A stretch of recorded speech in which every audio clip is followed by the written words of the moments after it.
Pourquoi le collectif contre l'islamophobie en France a-t-il décidé de s'auto-dissoudre?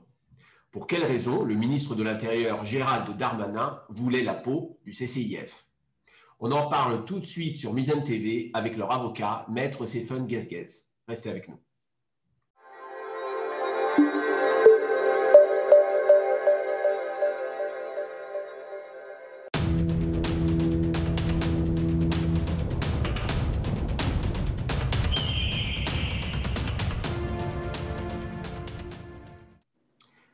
Alors, on s'en souvient, le gouvernement avait dissous mercredi 2 décembre en Conseil des ministres le collectif contre l'islamophobie en France. L'association créée en 2003 avait été accusée de faire, je cite, de la propagande islamiste, selon les mots du ministre de l'Intérieur Gérald Darmanin. Quelques jours plus tôt, le CCIF avait décidé, à la surprise générale, de s'auto-dissoudre lui-même, annonçant dans un communiqué avoir redéployé ses activités et son siège à l'étranger. Alors, comment en est-on arrivé là? De quoi la dissolution du CCIF est-elle le nom? Pour en débattre avec nous, nous recevons aujourd'hui l'avocat du CCIF, Maître Stéphane Guesguez. Bienvenue sur Mizane TV. Alors, Maître Guesguez, comment peut-on être l'avocat d'une association qui n'existe plus? C'est pratiquement une question métaphysique que je vous pose. Alors, en fait, il y a une réponse très simple, hein, elle est juridique. Même si le CCIF a été dissous par le gouvernement et c'est volontairement dissous, puisqu'il y a une double dissolution, on reviendra peut-être sur cet aspect technique, il reste représenté par son mandataire, pris en la personne de son ancien président. Donc le CCIF, même s'il est dissous, même s'il a été dissous volontairement, et même s'il a été dissous par le Conseil des ministres, il continue à persister juridiquement sa personnalité juridique, et il peut agir devant le Conseil d'État pour contester sa dissolution, représenté par son ancien président en exercice. Donc, ce n'est pas une difficulté. Donc, finalement, ce que vous nous dites, Maître Guesguez, c'est que le CCIF existe toujours juridiquement. C'est ce que vous dites? Alors, le CCIF continue à avoir une personnalité morale uniquement pour les besoins de sa liquidation et la défense de ses intérêts. Le CCIF, même s'il a prononcé sa dissolution, peut poursuivre les procédures judiciaires qui sont en cours, terminer les procédures judiciaires qui sont en cours et défendre ses intérêts, qu'ils soient patrimoniaux ou extra-patrimoniaux. Il n'y a pas de difficulté là-dessus. Donc, c'est la raison pour laquelle, évidemment, le recours qui sera introduit devant le Conseil d'État sera déclaré recevable, puisque le CCIF, représenté par son mandataire, pris en la personne de son ancien président, peut agir en justice. Simplement, le CCIF, aujourd'hui, à la fois par sa dissolution volontaire, mais également par la décision qui a été prise en Conseil des ministres, ne peut plus avoir d'activité nouvelle, si ce n'est se défendre personnellement. Alors, Maître Guesguez, on va peut-être revenir sur les motivations avancées par le gouvernement et notamment le ministre de l'Intérieur pour justifier cette dissolution, cette demande de dissolution du CCIF. Quelles ont été les raisons avancées par le gouvernement? Alors, ce qu'il faut savoir, c'est que le CCIF, la semaine où il a reçu la notification du projet de dissolution du gouvernement, a communiqué sur les réseaux sociaux, et ce communiqué est d'ailleurs toujours présent sur le site du CCIF, les motifs et les griefs qui étaient reprochés à l'association.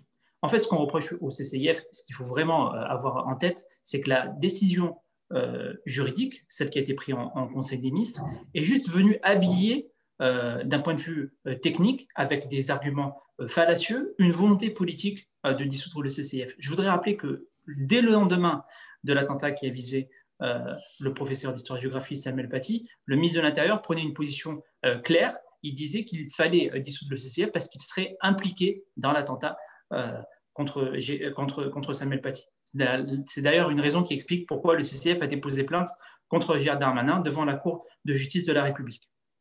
Eh bien, lorsqu'on a démontré que le CCIF n'était pas du tout impliqué, qu'il n'a pas partagé la vidéo, qu'il n'a pas diffusé l'appel à l'encontre de ce professeur d'histoire-géographie, eh bien, on est venu chercher des justifications. D'ailleurs, lorsqu'on lui a posé la question, lorsque Libération lui a posé la question, on lui a dit, voilà, nous, on a fait la recherche, on a regardé, on a bien vu qu'il n'y avait pas d'implication à l'égard du CCIF. Qu'est-ce qu'il est venu dire? Il est venu dire, on trouvera autre chose pour dissoudre le CCIF. Et ce qu'il faut savoir, c'est que dans les motifs qui ont été transmis au CCIF et dans ceux qui sont retenus dans le décret de dissolution, on vient reprocher à l'association des faits ou des statistiques qui remonteraient à 2004. C'est-à-dire que 16 ans après, on viendrait justifier la dissolution du CCIF au nom d'un prétendu rapport qui aurait été établi en 2004 ou des faits qui auraient été commis en 2010. Je veux dire, où est la logique? Où est la logique lorsqu'on vient dissoudre une association en 2020 pour des faits qu'on reprochait en 2010, 2004 ou 2012?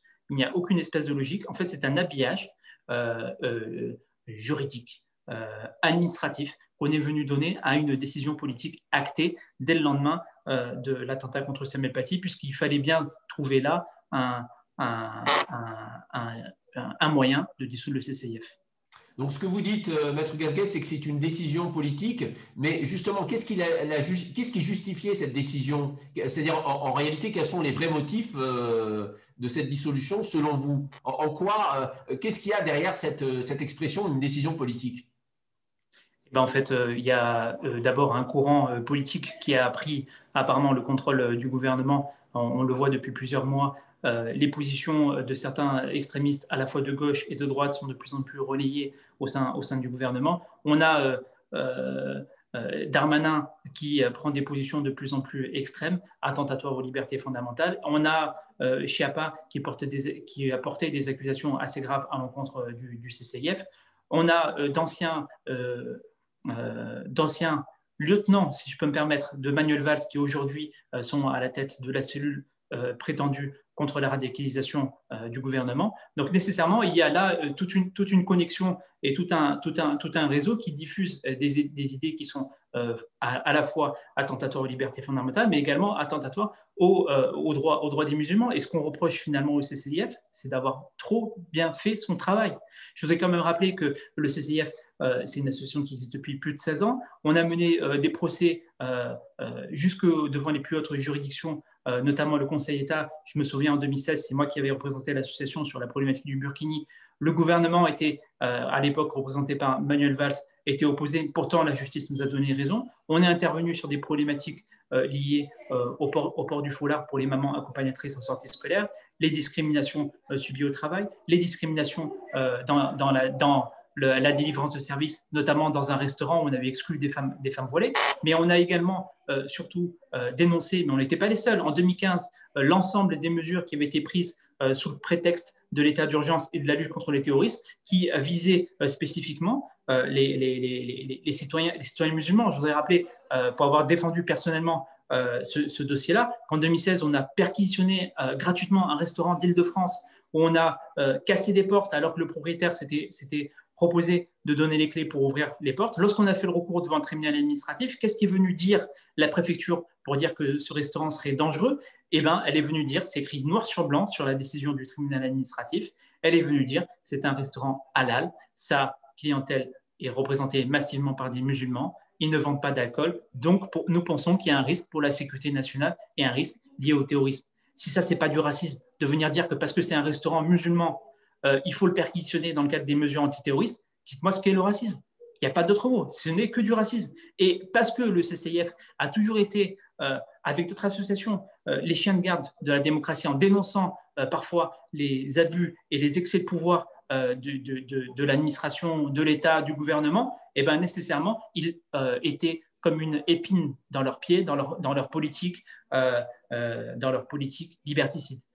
Et on a bien vu la séquence dans laquelle nous sommes aujourd'hui. Regardez, il y a une charte des imams qui est proposée par le ministre sous la rédaction du ministère de l'Intérieur. On viendrait dire que les imams n'ont plus le droit de prendre la parole et de dénoncer un racisme qui existerait. On a des lois qui sont débattues pour interdire aux journalistes et pourquoi pas même aux citoyens de filmer les policiers. On a toute une série de mesures liberticides qui ne visent pas que spécifiquement la communauté musulmane, mais qui visent l'ensemble de la société.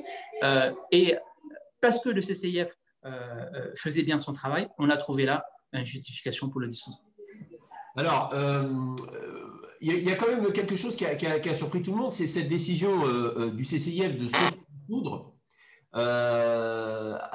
Quelques jours avant, je crois, la présentation au Conseil des ministres de cette dissolution, et alors que le CCIF n'a pas encore épuisé les recours et que finalement, comme vous le disiez, comme vous l'expliquez vous-même, les motifs avancés par le gouvernement ou par le ministre de l'Intérieur étaient visiblement fallacieux et donc facilement réfutables. Donc, comment comprendre finalement cette décision de la part du CCIF de s'autodissoudre au lieu de défendre l'existence de son association, d'aller devant toutes les juridictions de droit et finalement de faire tomber ces accusations?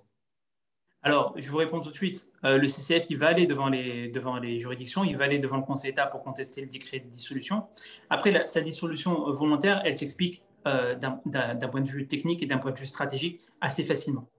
À partir du moment où on a su que Darmanin avait mis dans le viseur le CCIF, son personnel a commencé à subir des menaces personnelles, okay, des menaces propres.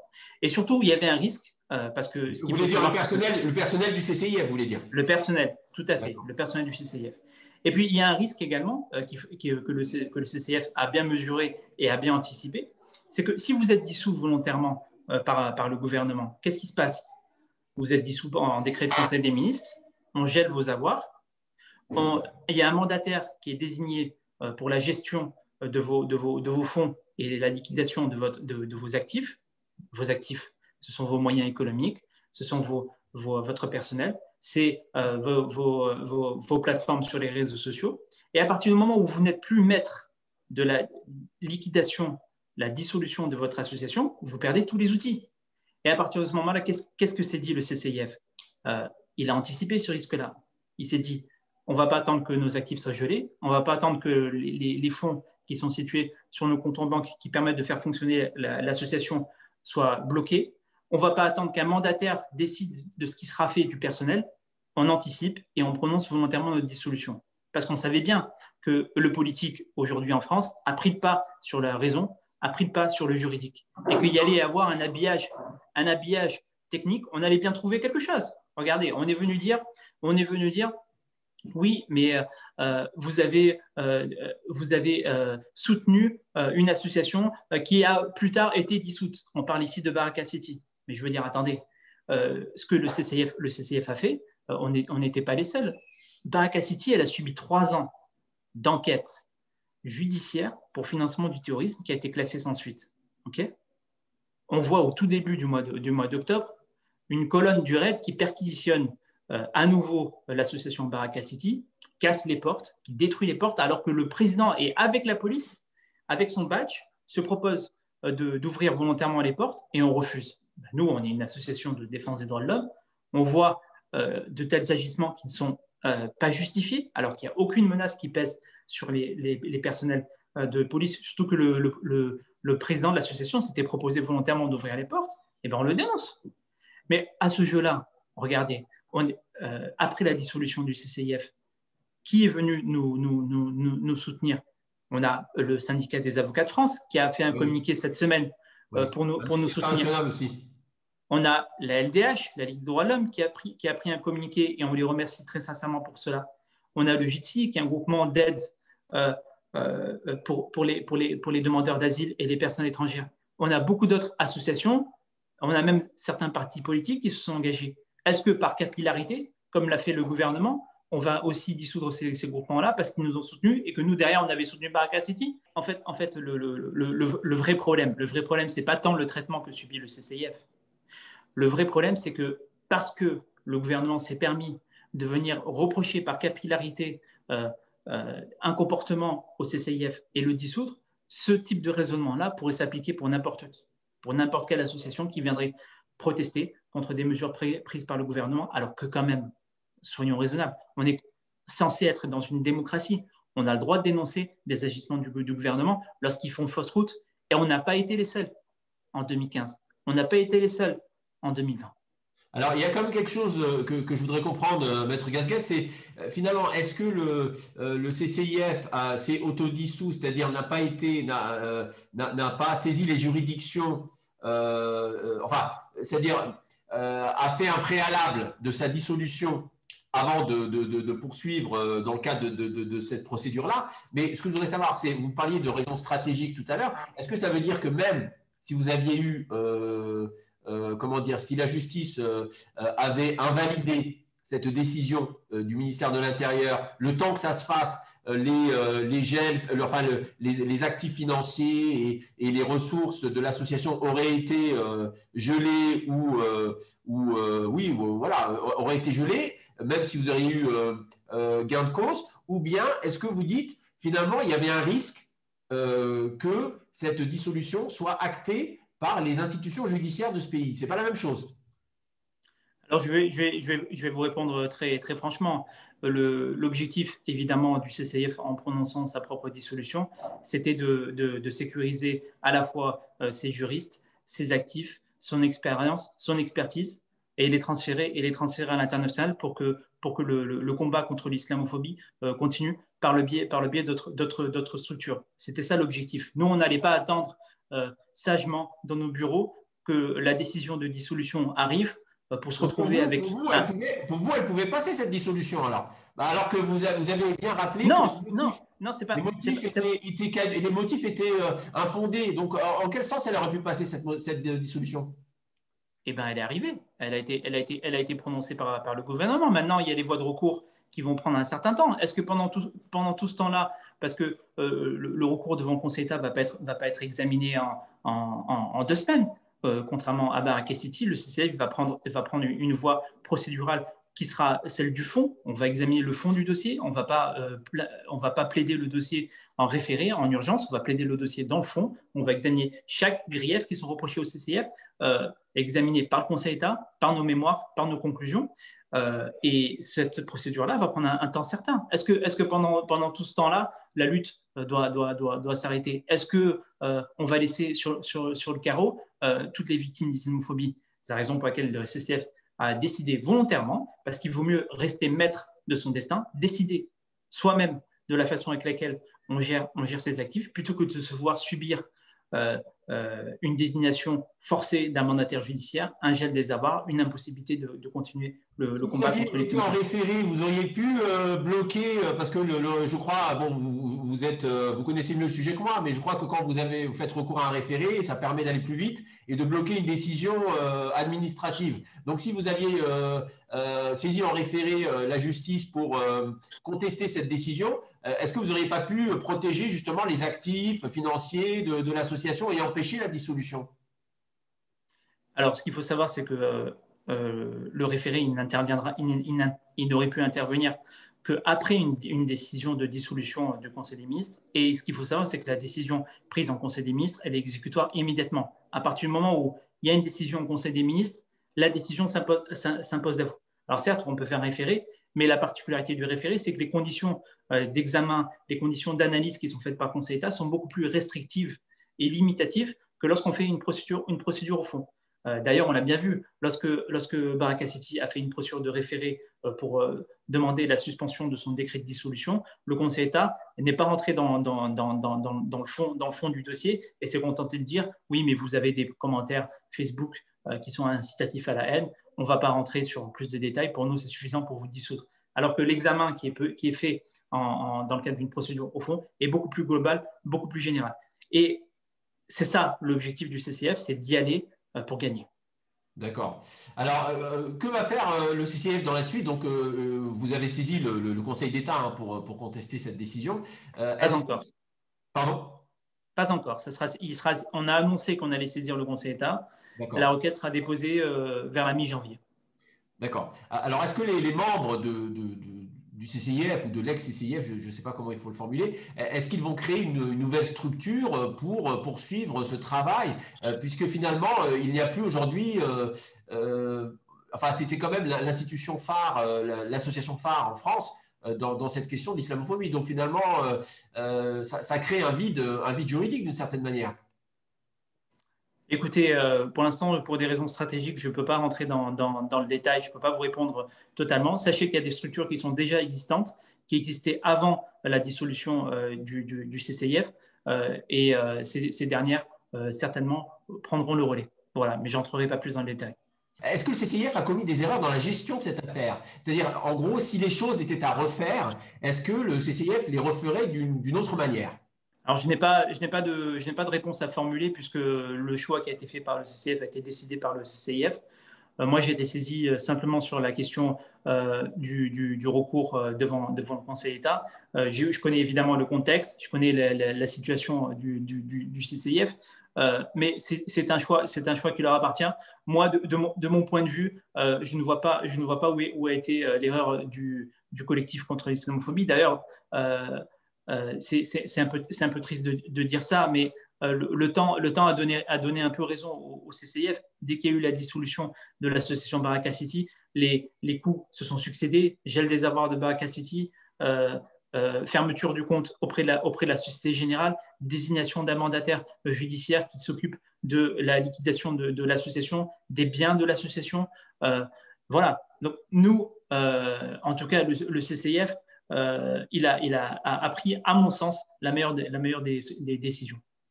Alors, ma dernière question, Maître Guesguez, vous parliez précédemment de décision politique, donc en sous-entendant qu'il ne s'agissait pas d'une décision de droit finalement, selon la fameuse séparation des pouvoirs. Yasser Louati, qui est un militant qui travaille aussi sur ces sujets, disait dans une publication finalement que le droit est politique et que l'erreur des musulmans en France avait été de faire l'impasse parfois sur l'engagement politique et de ne pas avoir créé un rapport de force institutionnel, ce qui définit aussi la démocratie, sur cette question de l'islamophobie. Alors, est-ce que vous partagez ce point de vue? Et finalement, au-delà de cette question, c'est quelle est la stratégie aujourd'hui que les citoyens français de confession musulmane ou non musulmans d'ailleurs, parce que c'est une question de droit qui concerne l'ensemble de la société, quelle est la stratégie aujourd'hui qu'il faut choisir sur ce sujet, étant donné sa dimension politique? Alors, je vais vous répondre très, très clairement. Moi, ma position, elle est simple. Le CCF n'a pas le monopole de la lutte contre l'islamophobie. Le CCF, depuis son existence et depuis le temps que je les connais, a toujours milité pour que chacun soit maître de son destin et participe volontairement, de manière proactive, à son engagement, qu'il soit citoyen, qu'il soit de confession musulmane, etc. À ce sujet, je voudrais dire que le collectif contre l'islamophobie, on a décidé, dans le cadre du recours qui va être déposé devant le Conseil d'État, de proposer une class action, une action de groupe, à tous les adhérents du CCIF. À ce jour, je vous l'annonce, je ne l'ai jamais annoncé publiquement, mais je me permets de vous le dire, puisque les chiffres me sont arrivés. On a près de 2200 personnes, membres adhérentes du CCIF, qui se sont engagées à venir avec nous dans le cadre du recours devant le Conseil d'État. C'est-à-dire que ces 2200 personnes vont être représentées par un avocat désigné, un confrère, qui ira porter leur voix devant le Conseil d'État à côté du CCIF. Pourquoi? Parce que la jurisprudence dit que tous les membres d'un groupement ou d'une association dissoute ont intérêt à agir devant le Conseil d'État pour contester la dissolution. Et très clairement, 2200 requérants devant le Conseil d'État, c'est du jamais vu. 2200 personnes ont répondu favorablement à notre demande et participeront à la class action devant le Conseil d'État. C'est du jamais vu. On n'a jamais vu 2200 requérants devant le Conseil d'État pour contester un décret de dissolution. À côté de ça, d'autres associations partenaires, pour l'instant que je préfère ne pas révéler, s'engagent également à venir avec nous pour contester la dissolution du CCIF devant le Conseil d'État. Et ce que j'ai envie de dire à travers ça, c'est que chacun peut participer à sa hauteur volontairement. On n'est pas obligé d'attendre, je crois que c'est Stéphane Hessel qui disait ça, on n'est pas obligé d'attendre qu'arrive de manière providentielle quelqu'un qui va venir vous expliquer ce que vous devez faire, comment vous devez vous engager. Ça, chacun de le faire, chacun par ses propres moyens, évidemment toujours dans le cadre de la loi, mais chacun par ses propres moyens de s'engager et d'agir. Voilà, c'est ça le message que je voudrais porter. Effectivement, je suis d'accord, il appartient à la communauté musulmane, mais à chacun de s'engager. Et je pense que c'est ça ce que voulait dire Yasser Louati. Très bien. Merci beaucoup, Maître Guesguez. Je rappelle que vous êtes l'avocat du collectif contre l'islamophobie en France et que vous allez prochainement saisir le Conseil d'État pour contester cette dissolution. On voit bien que cette affaire est loin d'être réglée et on va la suivre avec beaucoup d'attention. Merci, Maître Guesguez. Merci à tous de nous avoir suivis et je vous dis à très bientôt sur Mizzen TV. Merci. Merci beaucoup.